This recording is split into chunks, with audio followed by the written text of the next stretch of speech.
సభాయ నమః. వేదికను అలంకరించినటువంటి పెద్దలందరికీ, మాన్యశ్రీ ముఖ్యమంత్రులు నారా చంద్రబాబు నాయుడు గారికి, లోకేష్ బాబు గారికి, సహచర మంత్రివర్యులకు, ఎమ్మెల్యేలకు, ఎమ్మెల్సీలకు, అలాగే తెలుగుదేశం పార్టీ కుటుంబ సభ్యులందరూ ముందు కూర్చున్నటువంటి నాయకులందరికీ నా హృదయపూర్వక నమస్కారాలు తెలియజేసుకుంటున్నాను. ఈరోజు నేను మాట్లాడే సబ్జెక్టు మీ అందరికీ కూడా తెలుసు, స్త్రీ శక్తి.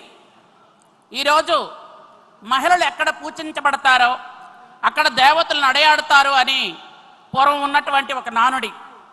ఈరోజు ఆడపిల్లలకి ఆస్తి హక్కు ఇచ్చి వాళ్ళని కుటుంబంలో గౌరవప్రదంగా బ్రతకడానికి అవకాశం ఇచ్చింది స్వర్గశ్రీ నందమూరి తారక రామారావు గారు. ఆయన జన్మదినం పురస్కరించుకొని ఈ మహానాడు కార్యక్రమం మనం జరిపించుకుంటున్నాం. నందమూరి తారక రామారావు గారు ఆడపిల్లలకు ఆస్తి హక్కుతో పాటు స్థానిక రిజర్వేషన్లో 9% ఇచ్చారు ఆ రోజు.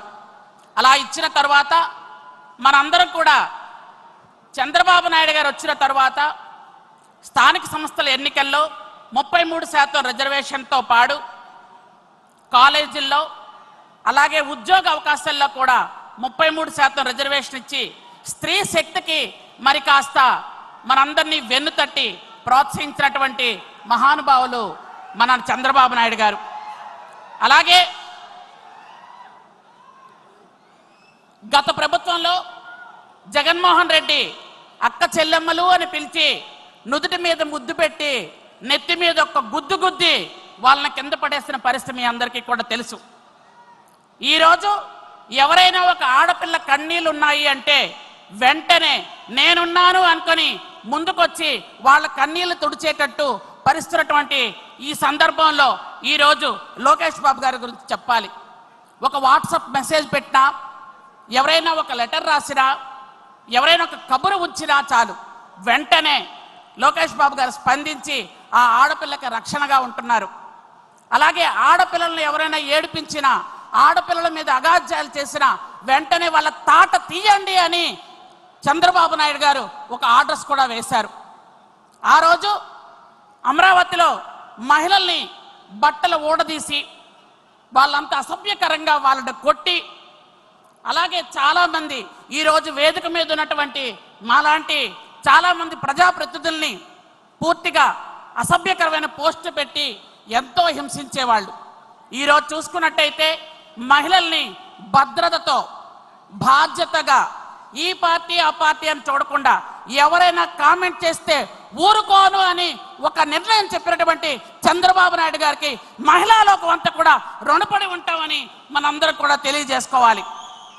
ముఖ్యంగా అమ్మని చెల్లిని బయటకు గెంటేసినటువంటి నాయకుడున్న ఈ జిల్లాలో మమ్మల్ని అందరినీ సొంత అక్క చెల్లిలా చూసుకుంటున్నటువంటి లోకేష్ బాబు గారి నాయకత్వంలో ఈరోజు రాష్ట్రంలో మహిళలందరూ కూడా క్షేమంగా ఉన్నారు. ముఖ్యంగా గత కాలంలో చంద్రబాబు నాయుడు గారు 3వసారి ముఖ్యమంత్రిగా ఉండేటప్పుడు తల్లి బిడ్డ ఎక్స్ప్రెస్ అని ఒక ఎక్స్ప్రెస్ తీసుకురావడం జరిగింది. మహిళలకి ఒక బిడ్డను జన్మనిచ్చిన తర్వాత ఆ మహిళని ఆ బిడ్డని తీసుకెళ్లి తల్లి బిడ్డ ఎక్స్ప్రెస్లో దించడం జరుగుతుండేది. అది గత కాలంలో దాదాపు 15 లక్షల మంది మహిళలకి అది ఎంతో సేవ చేసింది.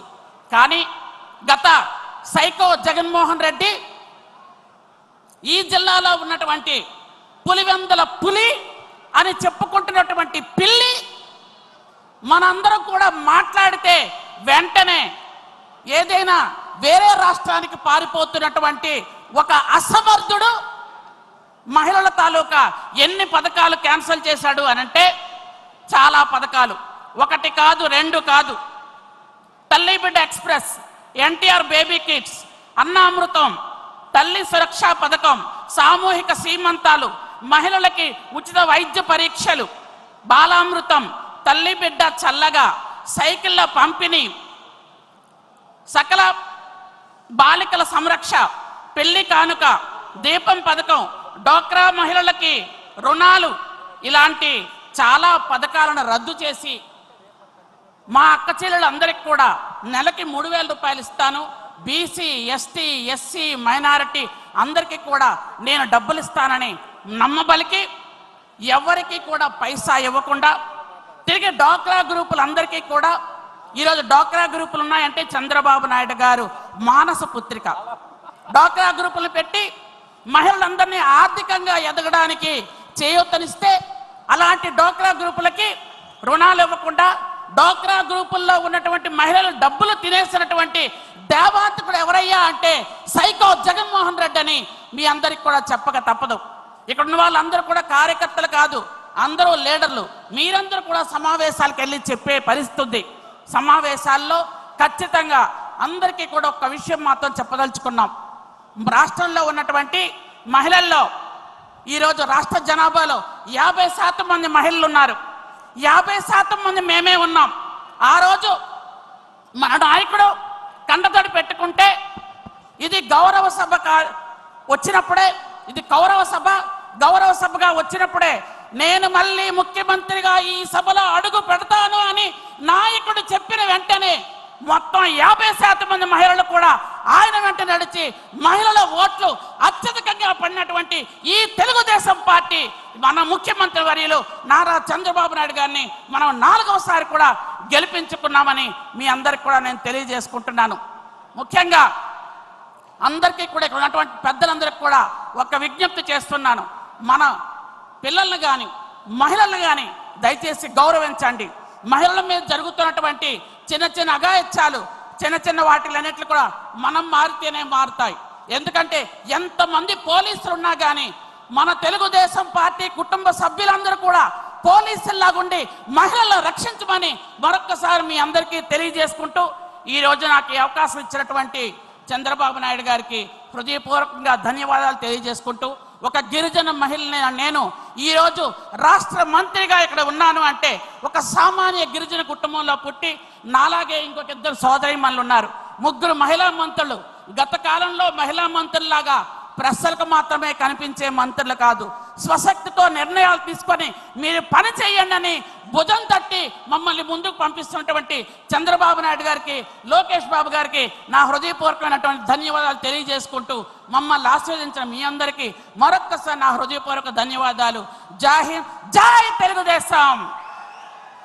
చంద్రబాబు గారి నాయకత్వం, లోకేష్ బాబు గారి నాయకత్వం.